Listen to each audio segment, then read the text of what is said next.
আসসালামু আলাইকুম। আপনি আমি এবং সে দেশ রক্ষার যতই বয়ান দেই না কেন, দেশটা আসলে বয়ান দিয়ে চলে না, দেশটা চলে কাজের উপরে। আর সেই কাজ করে এই মানুষগুলো, তারা কেউ আমাদের দেশের কৃষক, আবার কেউ দিনমজুর, আবার কেউ খেটে খাওয়া মানুষ। তাদের এই কর্মের উপর ভিত্তি করে মূলত এই বাংলাদেশটা টিকে আছে।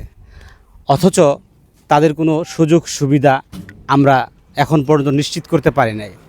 এই যে ধান পিছনে ওনারা মাড়াই করতেছেন, এই ধান উৎপাদন যে খরচ, সেই খরচ তারা যে পরিমাণ ধান পাবেন তার চেয়ে অনেক বেশি।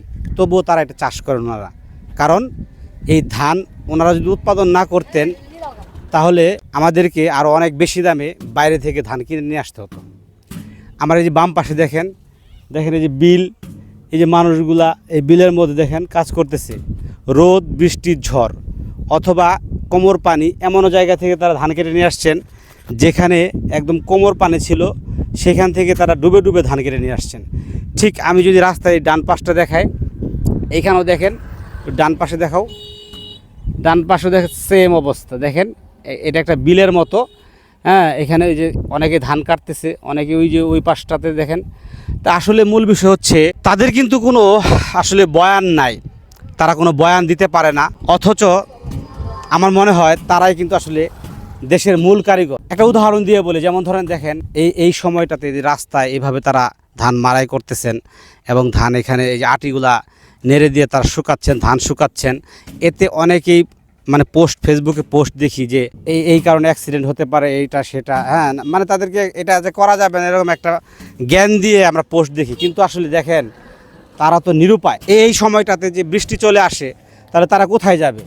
এই যে এই জায়গাটায় তাদের ভরসা। এই জন্যই তারা আসলে এই স্বল্পকালীন যে অসুবিধা, এটা আমাদের মেনে নেওয়া উচিত।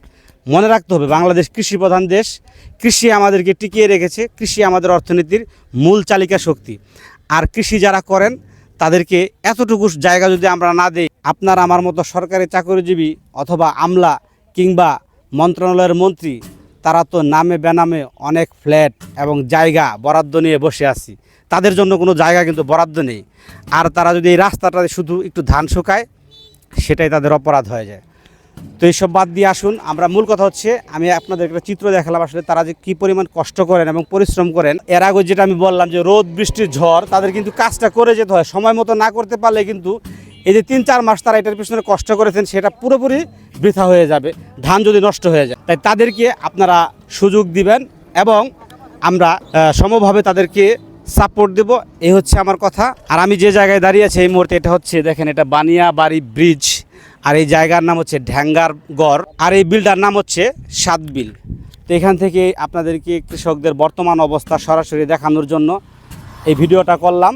তো ঢ্যাঙ্গার গড়ের যদি কেউ আমার ভিডিও দেখে থাকেন বা দেখেন, অবশ্যই কমেন্টে জানাবেন।